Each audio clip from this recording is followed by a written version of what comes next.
Thank you, President Al. We'll start it with this table over here. Perry, I believe you have some guests today. Carol? Yes, I do. I have Heather Warren, the Executive Director of Junior's House, is my guest. And Carolyn Midden, the Executive Director of the Chamber of Commerce. These ladies are not my guests, but I'd love to claim them. I'll let them stand up and introduce themselves.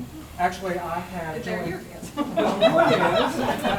Joanne Benson and I got to know each other through this current class of Leadership Lincoln, and she is the director of the Head Start program here for 13 counties, Lincoln County and the surrounding counties.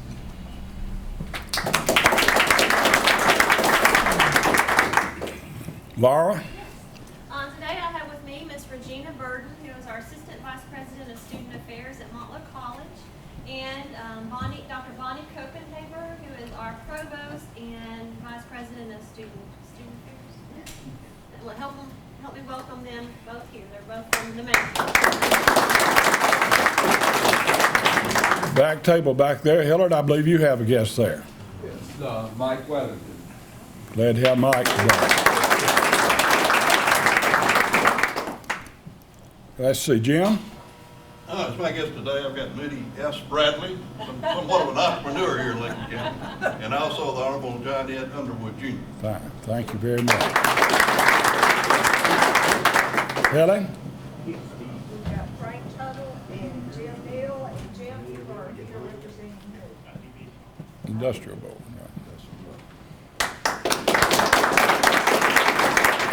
Right. Gene, you have a guest? Excuse me, okay, Glenn? Okay. Oh, I'm sorry. I'm sorry. Thank you, Lincoln. Okay. All right. That gets most of the local guests. Is anybody locally I fail to recognize that's not a Rotarian? Okay. All right. The guest from the legislative arm.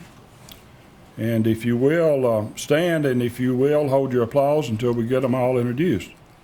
Congressman Lincoln Davis, former Congressman Lincoln Davis, and I have a little story to tell about Congressman Davis, but I sent him an invitation to his box in Jamestown, Tennessee, and the invitation came back marked addressee unknown. No, I'm sorry, box closed.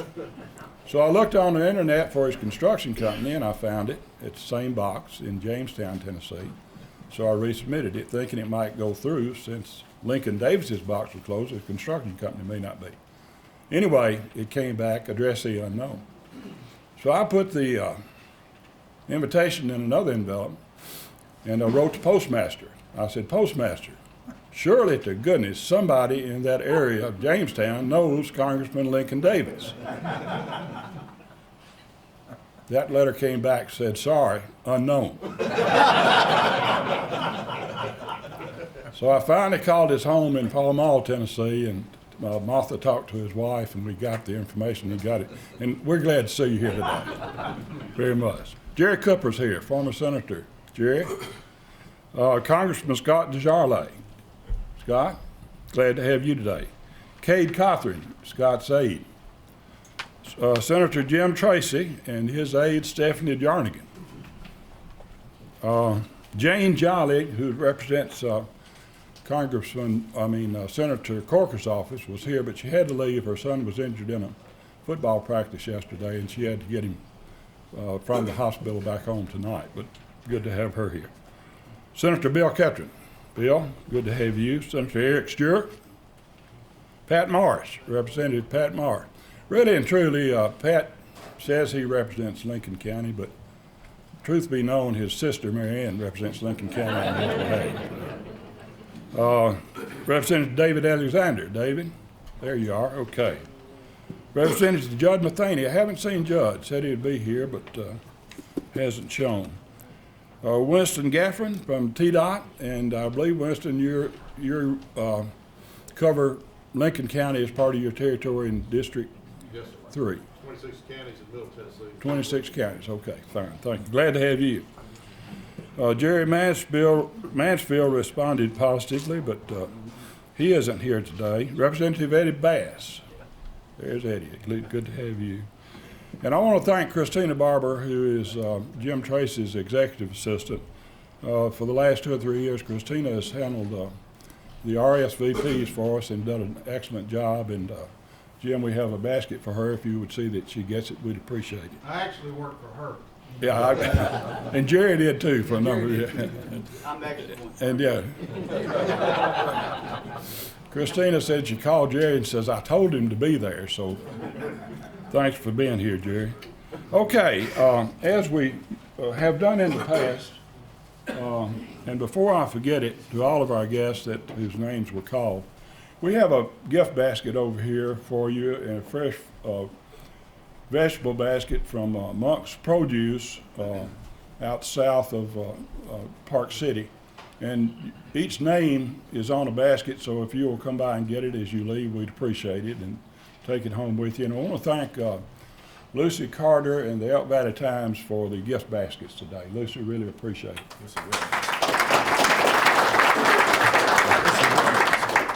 Lucy Carter Williams, excuse me, I've got to learn to handle that.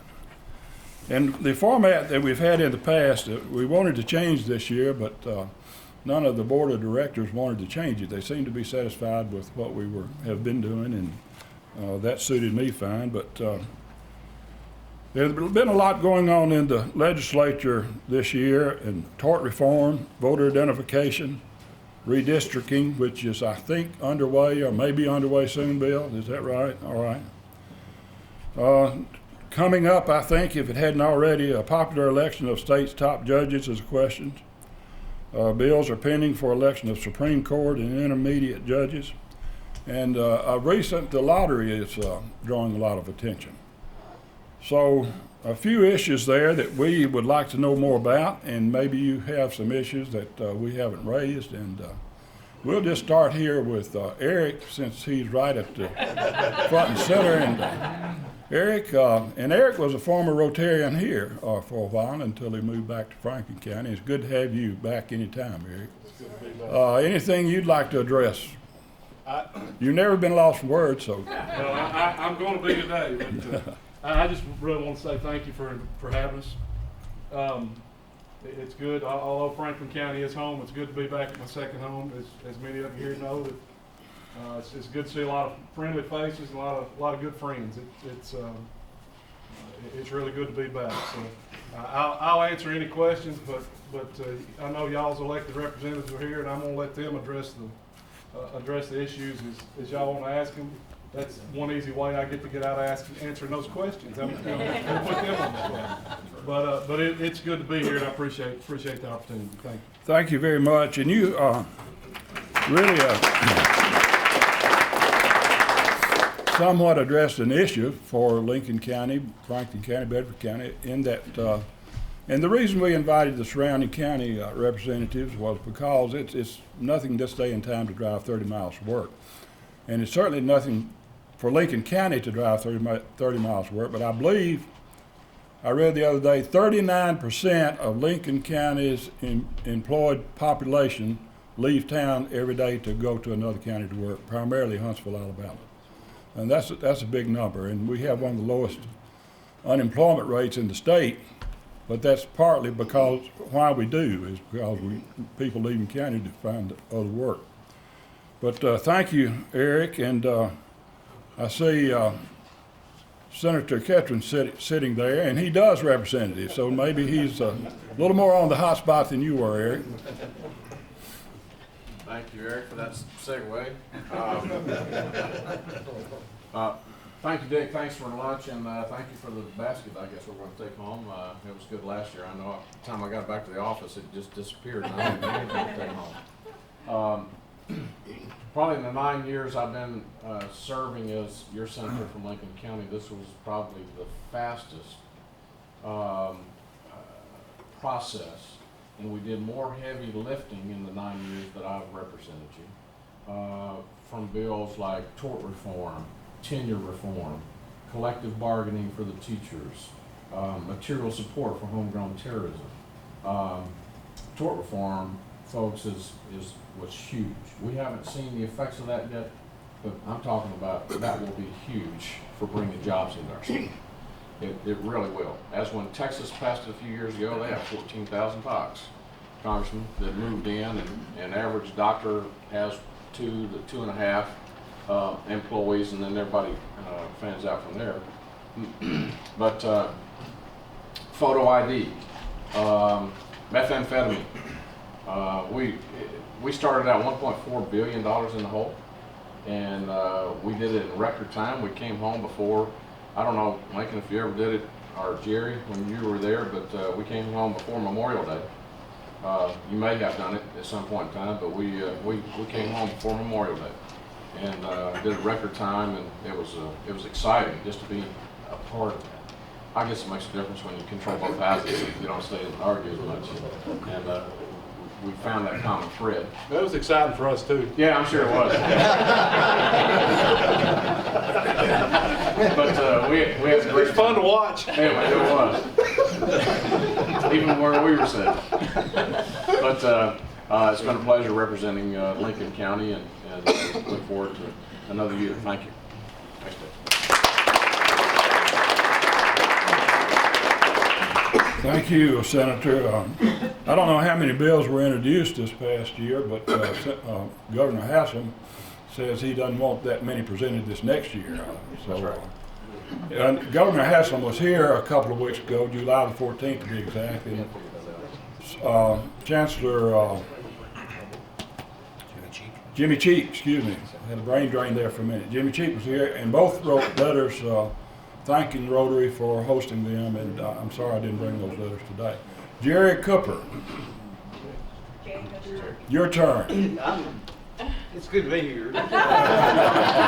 I'm history, so I really don't have anything to say. No, you're a legend, so speak to that. You know, Lincoln County, Eric was talking about it being like his second home, which truly was mine. I mean, y'all just always took care of me, and consequently, I tried to do what y'all wanted. I think I've told the story 2 or 3 times. Mr. Carter Drugstore. Joe Faison. Joe Faison.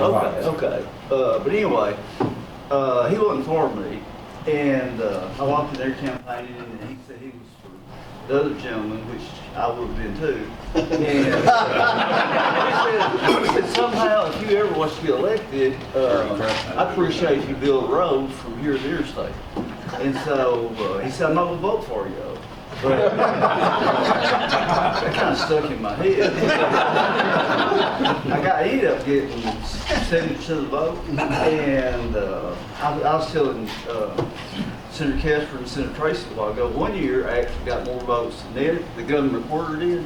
He called me in the office and said, "Little Cooper, what's going on down there?" And I'm saying all that to say, y'all are like family, and God bless each one of you, and it's just a pleasure to be here. Thank y'all.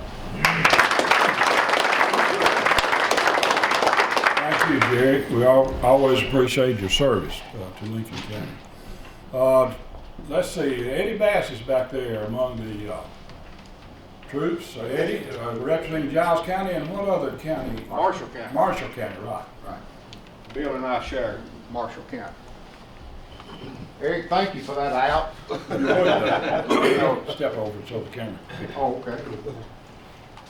Yeah, I never thought of that. Let your own representative answer the question. I appreciate that.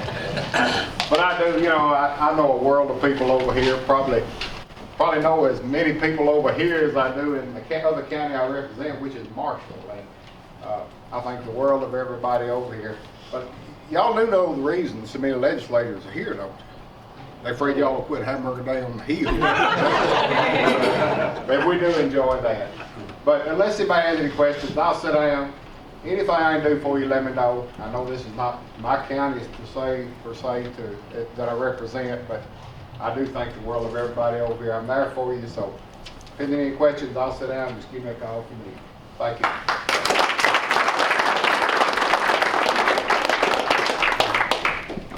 For those other than legislators, we will have time for questions and answers here in a few minutes.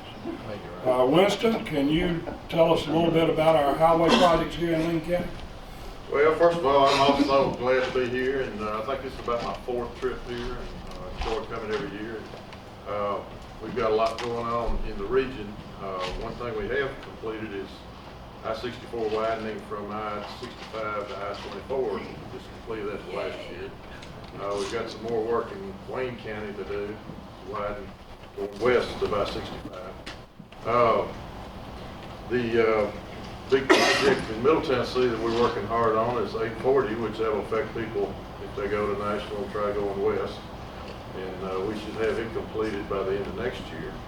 It's all the grading's under construction, and we're getting ready to let that paving contract, which will be the last contract to make it all happen. So again, I'm proud to be here. Thank you.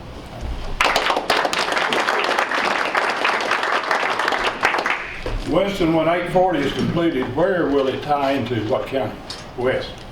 Dixon County. Dixon County. Okay, thanks. Senator Tracy.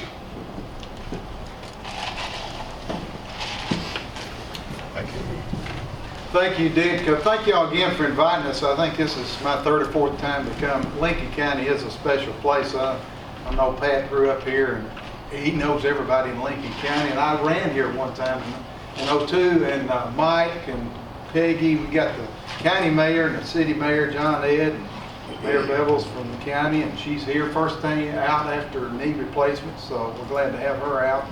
But y'all are a special place to invite everybody here. I'm just going to talk about 2 things real quickly. I'm glad Winston's here. I'm the chairman of the Transportation Committee, which includes the Department of Safety and Transportation. We're very blessed in Tennessee to have one of the best transportation departments really in the country. I know we take it for granted really across the state of Tennessee, but when you travel across the country, and Winston knows this, we always rank in the top 4 or 5 in the country in roads. We have some of the best roads in the country, and we're based on a gasoline tax and a diesel tax. Gasoline tax is about 21.3 cents per gallon when you fill up, and that goes for roads. And we're very blessed to have great roads because, as everybody knows in this room, you got to have good infrastructure to bring jobs here. And we were talking about jobs earlier, and the jobs are so important. So I wanted to thank Winston for coming today, and we do have a lot of projects going on across the state. Winston, you can go back, you told them the end of 2012 on 840.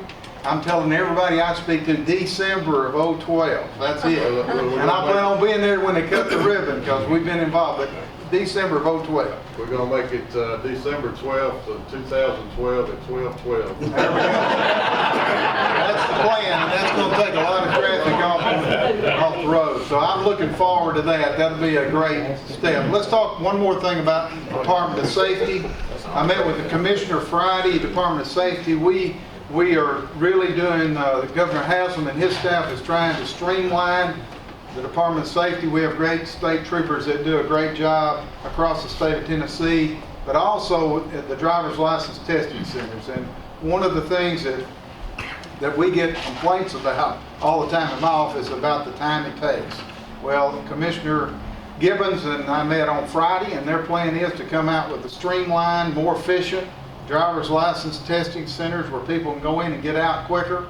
I know that's important to all citizens across the state, and the governor's even brought that up to us in person. He's talked about how important it is to him. So I think you're going to see a difference in that. They've done a bottom to top review, and they're going to come back on all the departments about the 1st September, and we're going to see some changes there. It's just an honor for me to be a state senator to represent the 16th district.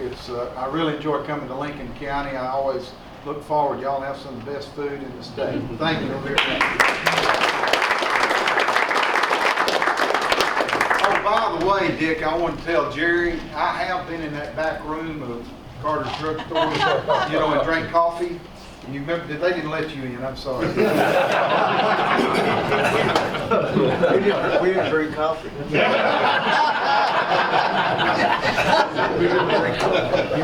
You'll tell that, I know.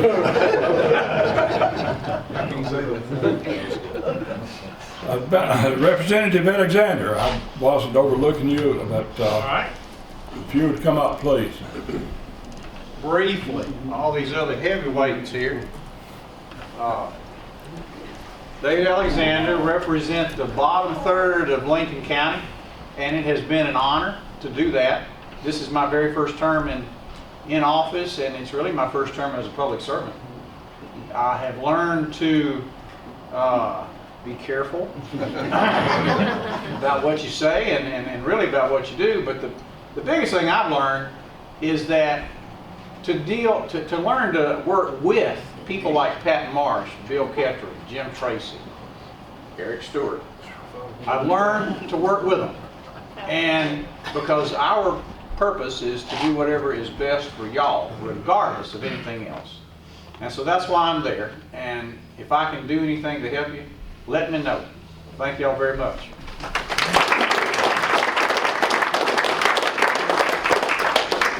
Representative George Faley was formerly in David's seat. George was here, I think, the last year or a year before, and when he got up to speak, he said, somebody said, "What can you tell us about Lincoln County?" He said, "I can tell you one thing about Lincoln County. When you ask a voter if they're a registered voter and they tell you yes, then you say, 'Well, where do you vote?' They say, 'I don't know.'" I think George getting that point across. Pat. Thank you, Dave. Thank y'all for having us today. I'm very pleased and honored to be your state rep. And like Eric and Eddie said, you know, I've got to tell you some stuff now. They wouldn't tell you. They just sort of went out the back door. So I brought a little list of things that what we had accomplished in the last year in the session, which I'm very proud of. And some of them, you know, some people got upset about. Some of them people were really proud of. But I want to go right down the list. We ended collective bargaining power for public sector unions, and so our best teachers can be paid more. We had tenure reform, so only our best teachers received it. We had lawsuit reform for businesses where they can qualify and quantify their risk. We started a constitutional amendment to process for no income tax. We passed a bill to protect teachers' pay. We reformed the workers' comp law, which we need to do some more on this next year.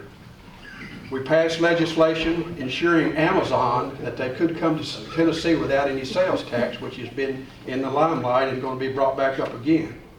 We ended pretrial diversion for felons, which is found nowhere in our Constitution. We lifted the cap on charter schools, so cities like Memphis and Nashville can start more charter schools to help our children. The murder of a pregnant woman is now treated as two murders. We protected Tennesseans who do not want to participate in Obamacare. Made it so those who loot after a disaster are made to rebuild the community and help with cleanup efforts as opposed to paying a fine or jail time.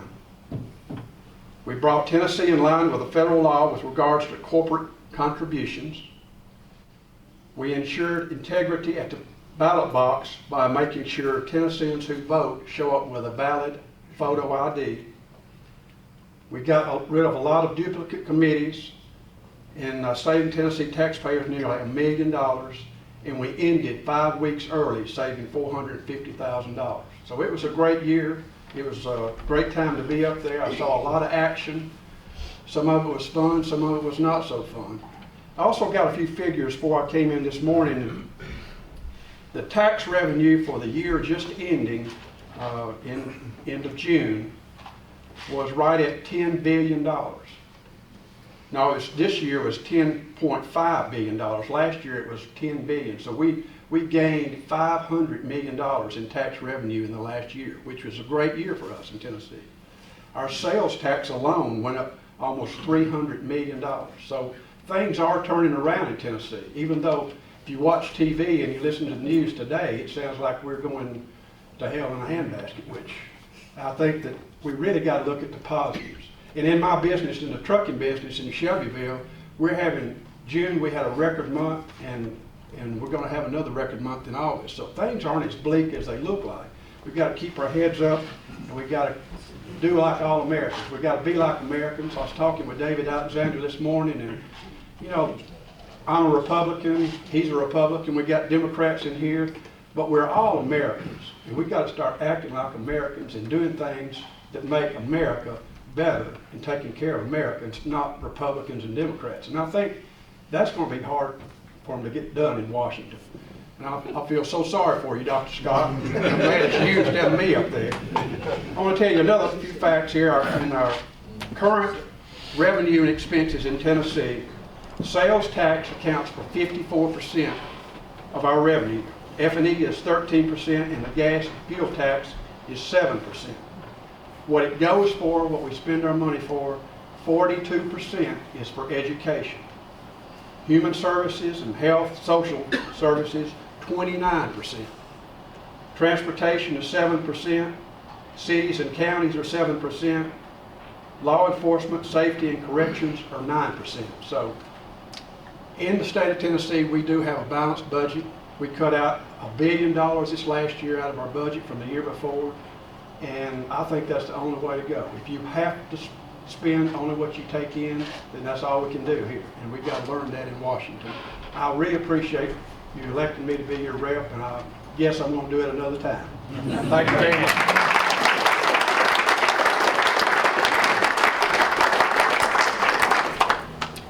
Thank you, Pat.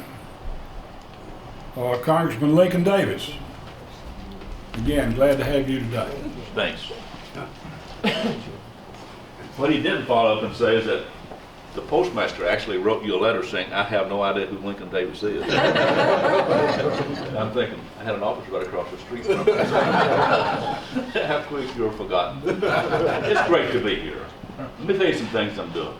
Last Saturday, I got to go fishing with Andrew, and he caught 12 fish. I was excited about that. I got to watch Austin play football. He's a sophomore at Gordonsville. I've had an opportunity to visit with all of my grandchildren and spend time. My wife and I have traveled. In May and early June, I did a mission trip, a faith mission trip to the area of the Balkans. I wanted to go there. I never had an opportunity, but I went to the Balkans to talk with leaders there, the folks who were members of Parliament, the Prime Minister, to talk about how faith, if you actually look at the Christian faith, how that working together you can solve problems and solve conflicts without confrontation. So I've been to Dubai. I've done a lot of traveling since I left office, and still am doing some. I've joined a couple of, actually started my own company, a consulting company, and then I've joined another firm as well, doing finance and business. No lobbying. Enjoying it. I told someone it's nice being the pigeon and not the statue. You just fly and drop wherever you choose. But it's really good to be back, and thanks for inviting me to come. I'm reading a book that I'm about to finish called The Greater Journey that was written by David McCullough. Some of you may read David McCullough's son. It's basically talking about how in the 1830s through about 1900, many Americans who went to France, to Paris, to learn about medicine and law and journalism. Many of our great scholars that we have, especially those who recognize are sort of greater authors of the books that we read, is included in this particular book. And one of the things that the ambassador to France said, his name is Washburn, he said his mother told him that if your word is not good, then you're good for nothing. So the thing, my father always told me, your word is your bond. So for me, as I'm reading, I'm getting to read some as well, catching up on my reading. But it's good to be back, and thank you for an opportunity to visit. Scott, congratulations on your win, but also I encourage you to stand firm in the principles that you believe in. It's like saying if your word's no good, then you're good for nothing. But it's good to see you here, and I'm glad you're traveling the district.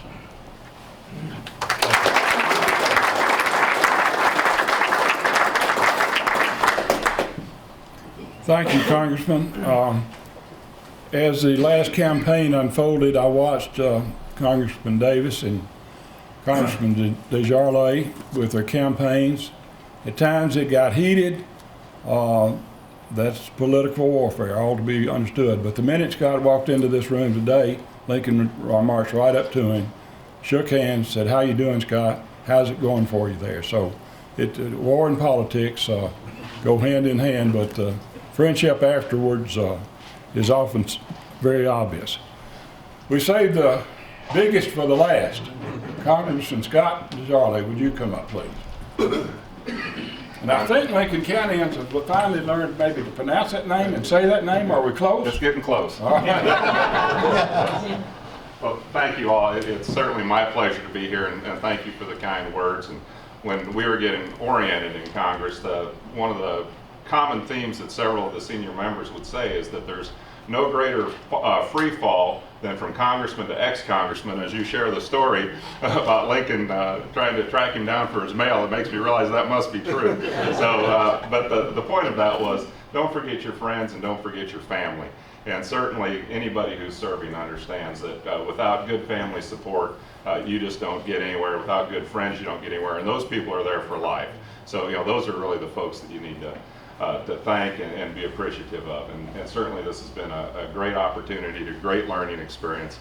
And I'm glad that Pat took the time to run through that laundry list, because I think our state legislature, Eric and Bill and Jim and David, Pat, congratulations to all you guys. What a phenomenal job. In a short period of time, they accomplished so much, and it just shows what you can get done if you really put your mind to it. And I think that we owe them a big round of applause for their accomplishments.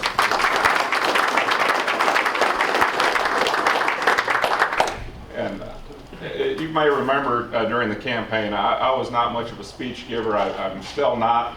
There's a lot that's going on in Washington right now, and any number of things I'd be happy to talk to you about and share with you. I think probably what's on everyone's mind still is what has gone on in the last 2 weeks. Certainly we seem to have a financial problem in this country. We seem to have a spending problem in this country. And we've seen battles all year long. And Lincoln, I'll tell you, the folks that have been there 20, 30 years are saying this is one of the most interesting Congresses they've ever worked in, one of the most challenging Congresses.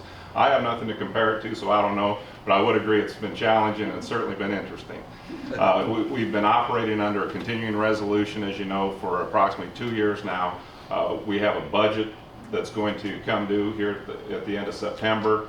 And it seems like all we've done in 7 months is argue about money and how we're going to spend money or how we're going to cut money. But it really came to a head here last week. And despite passing the Paul Ryan budget earlier in this year, that has not made it through the Senate. We've got to have a plan with a means to an end, and it's got to be a bipartisan plan.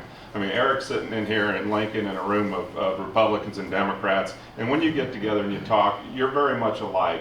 And you have a lot of the same values. Unfortunately, that doesn't always translate onto the floor of the chambers. There seems to be a lot of partisanship. And that's really disappointing for America, because Americans are really the ones that are hurt by all this. And what I saw the last couple of weeks in Washington was an awful lot of political posturing. And it's a lot of game playing, and they're playing games with all of your future and our children's future, and that is a disappointing part. Now this debt ceiling increase, yes, it was probably inevitable. We ultimately have to pay our bills. And the thing is that the rate at which we go into debt can be modified. And you saw that the debt ceiling increase was $2.4 trillion. That's an awful big number. And I ultimately voted against that final bill. And actually the two prior to it, if you followed it closely. Because in Washington, pay me now for promises down the road don't usually come true. And so a $2.4 trillion increase coupled by spending cuts that equal that over a 10-year period is not a really good deal in Washington. Now, some good things came out of it.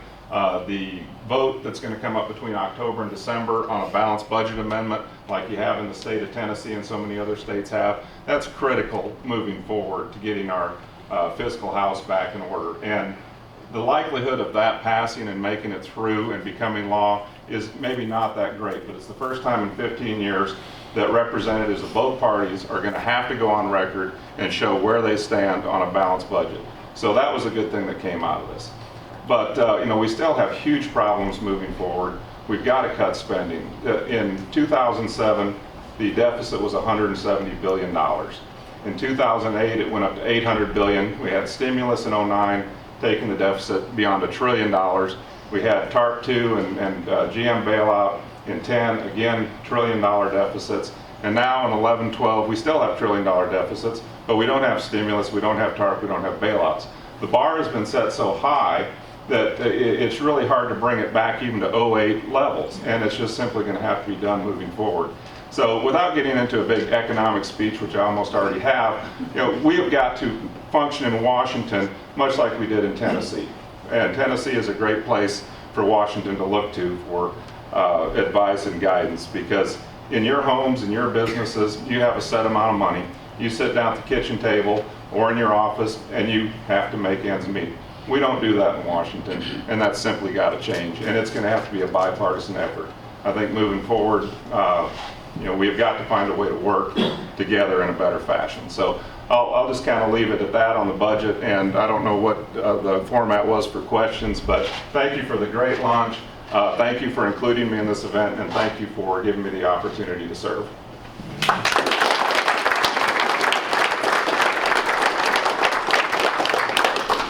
Thank you, Congressman. Before we move into questions, there are a couple of aides here, I guess you might say. Stephanie, would you stand, please, and just give us a capsule of what you do in Senator Tracy's office? Sure. I'm Senator Tracy's research analyst for the Senate Transportation Committee. So I deal with all the legislation that moves through the Transportation and Safety Committee, dealing with TDOT and the Department of Safety. All right, thank you. And Cade Coffey. I'm Cade. Cade, excuse me. That's okay. My title is field representative. I travel with the congressman when he's in town, going to events like this, and when he's not in town, I also come to things and try to represent him well, and I try to take care of him when I'm with him. So that's what I do. All right, thank you very much. Why was I jumping your battery today? yeah, he had to jump me off. My battery died. So he's taking care of me. Okay, all right. We have questions, and if there are any, we'll take them now. I'll start with one to Congressman Scott. Bill Newman. Since it's you're also doctor and congressman, medical question. Getting back down on the grassroots, where we're spending so much money on grassroots for things that probably are not a good return on our money, where you got industry and doctors and all. How do we start on the grassroots level on cutting back on expenditures in medicine, rather than looking at it on the top end of it? Because on the bottom end, we keep saying less dollars to operate. How do we cut from the other end and get that initiated where America's not spending so much on medicine? Okay, well, clearly we've got great issues to deal with in healthcare, and more so in the healthcare field than other areas of government where all we can talk about right now is cutting spending. I think in healthcare we really have to focus on cutting costs, and there are huge costs associated with pharmaceuticals, medical devices, hospital visits. There's an awful lot of bureaucracy, regulation. I'm glad that Bill brought up the tort reform in Tennessee. I was at a state volunteer mutual insurance company, which is the biggest malpractice carrier in Tennessee, meeting up in Franklin last night. They're excited about that. They think that's going to help bring malpractice costs down, and all those things are going to help lower the healthcare costs. We've got a looming challenge coming forward with the Obamacare legislation. I've met with several industries around here. Connor Industry actually sent their president from Texas up to testify before our oversight hearing on what that was going to do to his workers. They're considered a small business under 500 employees, but yet they're going to have to pay the $2,000 tax or penalty if they can't provide health care, which is probably what they're going to have to do. So it's going to cost the company about $1 million in fines, but the big losers are the workers who have health insurance now, and they're going to have to be thrown into the government health care pool. So I'm kind of going a long way around to get to your question, what can you do on a grassroots level? There's a lot of philosophies out there what we can do to lower healthcare costs. People having skin in the game, meaning having health savings accounts or having some of the catastrophic plans for healthcare, does allow people to help make decisions about their own healthcare. And so people who don't have health savings plans need to look at that. I think that's a good avenue. In Tennessee, where we have the unique opportunity of having watched TennCare from its inception in 1994 through the current time be certainly a huge financial drain on the state. We've had to cut 200,000 to 300,000 people out in '07 just to keep the state from going bankrupt. And so we see, we get a little taste of what maybe a government-run healthcare system would look like nationally. I think that we need to continue to speak out boldly against the what they now call the Affordable Health Care Act, which I have a hard time saying with a straight face because there's nothing affordable about it. So I'll just refer to it as Obamacare. But that is truly probably going to be the end of the healthcare system in this country as we know it if that continues to move forward. The businesses can't afford it.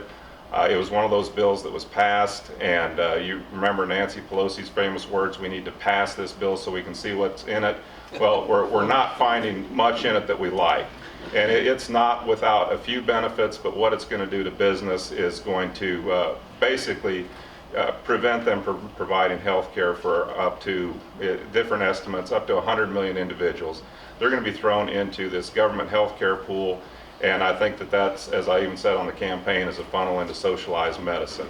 We've got two systems right now that everyone's familiar with, Medicare and Medicaid. Certain these programs are struggling from a financial standpoint. The VA system struggles, and I don't know why the private sector would have any faith in letting the government run the biggest tier or the private sector of healthcare, and that's what we're looking at if we don't do some changes. So I guess the biggest advice I would give is to continue to make sure people understand what's coming down the pike in 2014 if Obamacare is enacted into law, because I think your doctor-patient relationship is going to disappear. There's no way to add people into a system and decrease cost and maintain the quality of care we expect. So tort reform was a great start. We need that nationally. We need insurance companies competing. We need to get rid of federal regulation to decrease the bureaucracy so nurses can practice nurse instead of chart. The pharmaceutical costs need to be able to come down. Medical device costs need to come down. So again, we need to look at cutting cost in medicine as much as we need to look at cutting spending in that particular area. And I promise I won't normally give that long of an answer, but that's kind of what I do in medicine. So. Thank you very much. Next question, Mr. Everett. Well, it's time again for redistricting. We've done it in Lincoln County already, and it's going to have an impact on everybody in this room, I suppose, including Lincoln County. Would anybody like to speak to redistricting on the House, State Senate, and U.S. House level? I'll start off on the State House because I tell you, we don't know. There is a group meeting on it in Nashville. I was called up to a meeting last week for about an hour to ask my opinion on what I wanted to have. And there's an attorney in there, and there's Steve McDaniel, who is a rep out of West Tennessee, is heading it up for the Republican side. And then Judd Matheny is heading up the southern Middle Tennessee area. And I sat in the room with them. They had a map and a computer, and they were drawing it out. And I told them what I'd like to have is all of Lincoln County and all of Bedford County, and give up my part of Rutherford because it's too big up there. And in fact, I can't have all of Lincoln and Bedford because Bedford is 45,000, Lincoln is 33,000, and the magic number for a state rep is 64,102, I believe. So we can be 5% over that or 5% lower than that. So it's too many to have both counties. So they're sort of drawing it, putting it together, and they're going to work on it until we vote on it. And like the first week we go back in session in January. So it really won't be set until late fall, and we won't even know until it gets voted on that it's really set. And that's what's going on in the House. And Bill? I'm one of 4 people on the committee in the Senate. Speaker Ramsey put me, Leader Norris, Bo Watson, who's our Speaker Pro Tem, and myself on that committee. Of course, he serves on there as well. And we are working with the 7, I believe, that Speaker Harwell has put together. And of course, the House has already been working, kind of talking to their reps. We haven't done that in the Senate. And I'll say the same thing. We don't know. We don't know at this point in time. And we collectively, as joint bodies, have hired John Ryder, who is down in Memphis. He's an attorney. John feels like he was born to do this because he actually started working on it back in the 70s. And some people are just good at numbers, and that's what he likes to do. He doesn't want to run for office. He just wants to. He likes numbers, and now he gets that opportunity. We hired him last year, John Ryder. And he'll probably come back to us in about November with some ideas. We were looking about 2 weeks ago, and it's like going to the optometrist. And you know, when they pull the things up on your eyes, and they'll say, "Does this look good or does this look better?"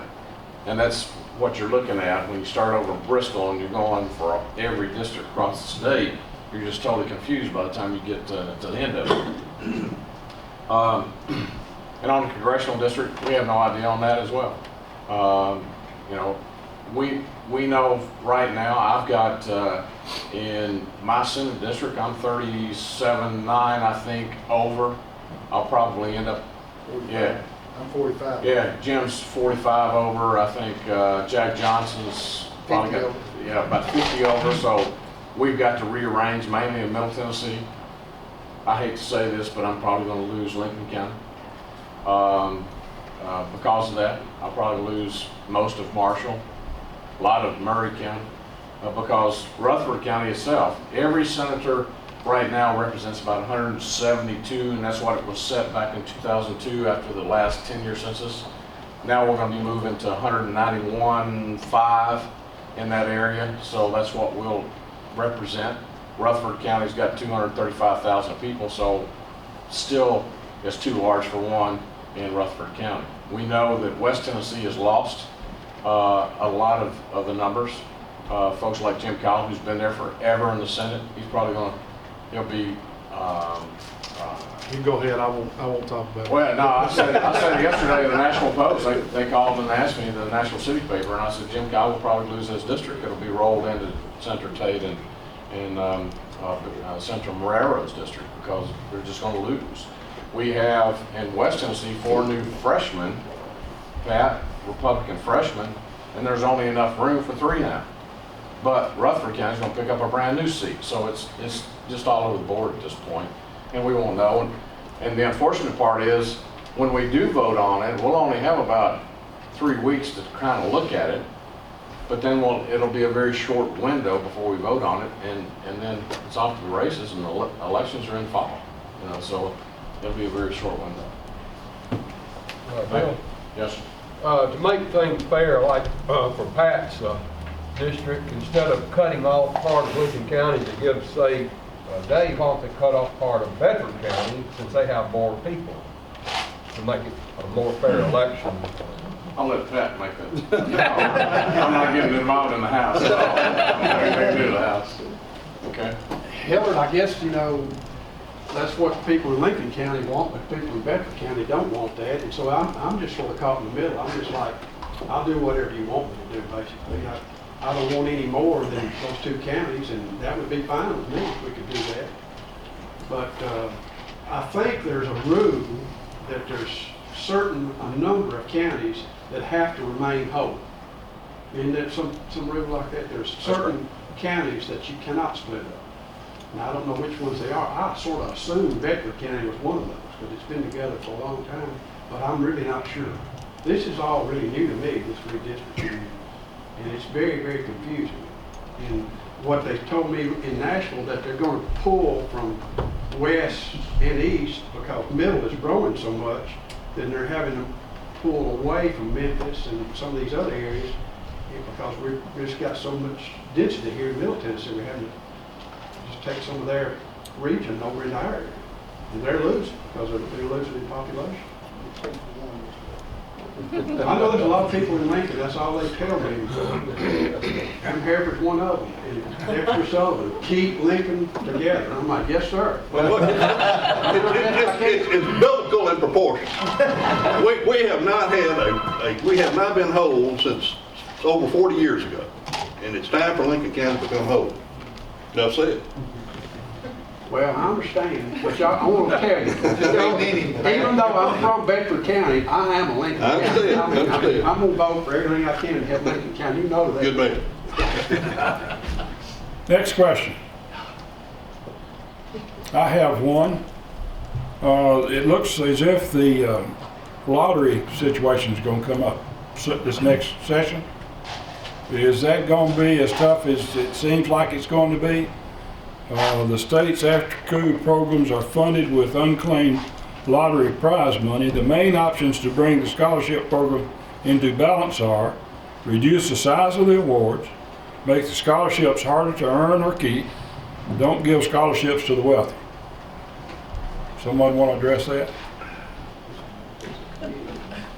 Memphis tuition went up from $4,000 a year last year to $7,000 a year this year. Chancellor Cheek told us here a couple of weeks ago, 17,000 freshmen applied for the University of Tennessee this year. 4,000 were accepted. What happened to those 13,000? We do have a committee that has been appointed to work on that. Jim and I, of course, I was on education for the last 8 years and now that's been moved. I guess it was in state and local, Jerry, where when Cohen had it, because he was the grandfather of the lottery, and now it's over in education. Who handles that? When Cohen passed that, and that was in what, 2000? 2002, when the lottery came in. That's right, because that was my first year coming in. It was never intended to be an entitlement. And some of our legislators, especially in the Shelby County area, want it to be an entitlement and be it for free and take it away from those who are wealthy. Well, it's probably 85% of all the kids who get the Hope Scholarship are in the middle class. The problem is, and we've been watching, and I took Jerry's place as chairman of Physical Review. We've been watching where it comes to that apex, and then on the number of scholarships given out and how much money comes in, and now it's starting to do this. So we're running out of money in order to pay that. But over the last several years, we have added things onto it, like giving scholarships to those who go into the military and they come back. The after-school program was not part of the original intent of the bill. So I'm sure that several of those things are going to be looked at as several different ways to do it. My suggestion is just go to the last thing that we implemented, and started taking from that pool of dollars and just start lopping it off and working your way back to where it was back in 2002. Other people have different opinions. It's all up for debate. We'll see where we come.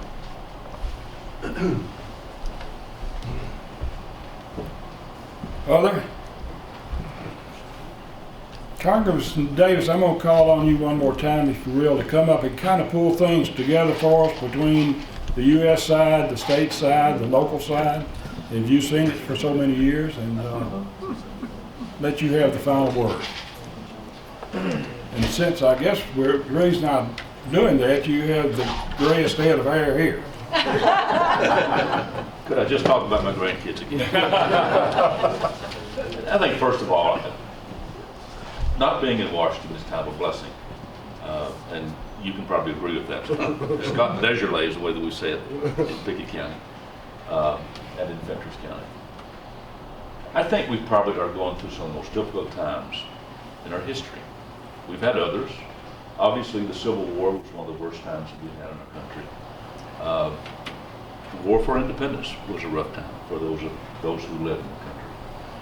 The Great Depression was a tough time. We're having tough times now, but I don't think even similarly equal to those times on the national level. So as we look at the situations today, we think this is the worst of times it could possibly be. I don't agree with that, but I do think that it's time that we start looking. A couple of comments I'm making, and these are not political, it may sound that way. In 2006 and 2008, there were a lot of centrist Republicans that lost their seats. They were won by centrist Democrats. In 2010, the centrist Democrats left. We now have, I don't say extremes, but we now have ideologues on both sides of the aisle. Certainly the Democrats love spending, and obviously on the other side, need to be spending cuts. But I think there has to be a look at both spending cuts and revenue. Because if that doesn't happen, I think, because if you look today at at our budget. We got a $3.7 trillion budget in America. Our tax revenues raised $2.2 trillion. Now think about that a moment. We're spending $3.7 trillion, and our tax revenues are $2.2 trillion. We spend $700 billion on Social Security, which has a $2.5 trillion surplus that has been loaned for other purposes that we spend our money on. We spend right at $800 billion on Medicare and Medicaid on the federal level. When you add those up, that's $1.5 trillion. We spend over $1 trillion on national security. We're $600 billion on national defense. But when you look at everything else, which includes the health, Department of Health, Department of Agriculture, virtually every branch, Department of State has their own national security issues. Homeland Security, all those, we spend over $1 trillion. We're $2.5 trillion now, which means we're $300 billion overdrawn before we look at anything else, whether it's transportation, education, or whatever. So I think on the national level, we have to look at both. And I think that cuts have to be a major, major portion of that. And I think that cuts are there and should be made. I watched, during the 4 years I served under Republican president, I watched spending increase dramatically. During the 4 years I served, at the time when the Democrats had a majority in Congress, and 2 years with a Democrat president, I saw it spending increase dramatically, except each side had their target of where they wanted to spend the money. So on the national level, I think we all have to come together, and it's not the worst of times. I think we still have the best of times ahead of us if we come together and resolve those issues. On the state level in Tennessee, we have constitutionally, we have to balance the budget.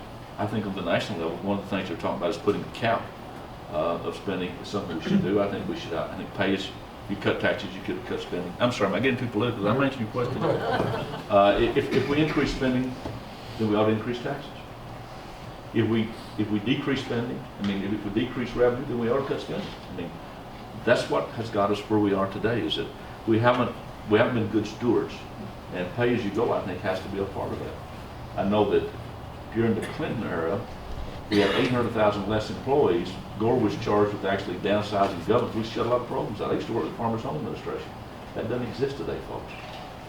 So I think we have to look at federal programs that are not working, do away with them, have a cap, and I know that you're supporting that, and I appreciate that, have a cap of how much we can spend. That's what the state does, basically.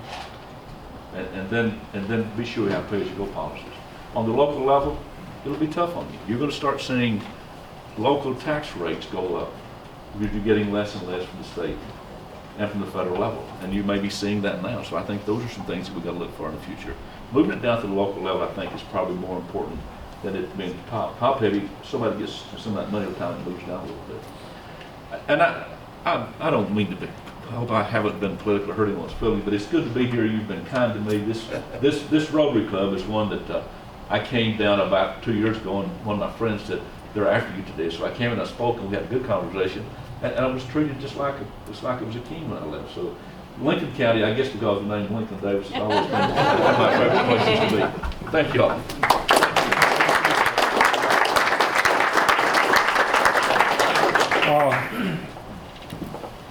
I think that the state of Tennessee has seen governors occupying offices now for the most part 8 years, Jim, over the last 20 or so, 24. I'm going to submit to you today that the next governor in 2016 will come from this room. Now, mark it down that on August the 9th, I said it. You can put it down for me. He's got it on there. But I want to say to all of you that are here, thank you very much for coming. Thank you for what you do for Fayetteville, Lincoln County, the state of Tennessee, and the United States of America. We appreciate your company. And Lucy, again, thank you for the vegetable baskets and the Elk Valley Times.